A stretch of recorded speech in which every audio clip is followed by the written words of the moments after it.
ராசி மண்டலத்துல வரக்கூடிய 12 ராசிகளை 3 பிரிவுகளா பிரிச்சிருக்காங்க. அது சரம், ஸ்திரம், உபயம்.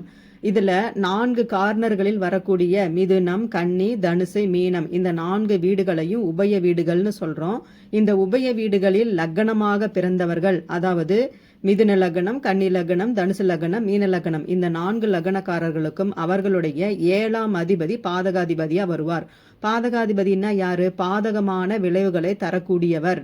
இந்த தசா காலங்களில் அவர்களுக்கு நன்மை கிடைக்காது, தீயவை கிடைக்கும்ன்றதுதான் இதனுடைய பலன்கள். அதே போல மிதுன லக்னக்காரர்களுக்கும் கன்னி லக்னக்காரர்களுக்கும் 7ஆம் அதிபதியா குரு பகவான் வருவார். குரு சுபராக இருந்தாலும் கூட இவர்களுக்கு பாதகாதிபதிங்கிறதுனால இவர்கள் அந்த குரு தசையில பாதகமான பலன்களை தான் அனுபவிப்பார்கள். இதில் குரு நீச்சமாகவோ வக்கரமாகவோ இருந்தால் இந்த பலன்கள் மாறி நல்ல பலன்களாக கிடைக்கும். அதே போல தனுசு லக்னம், மீன லக்னம் இந்த 2 லக்னக்காரர்களுக்கும் 7ஆம் அதிபதி புதன் பகவானா வருவாரு. அப்போ புதன் நல்ல கிரகமா இருந்தாலும் கூட இவர்களை பொறுத்தவரை அவர் பாதகாதிபதி.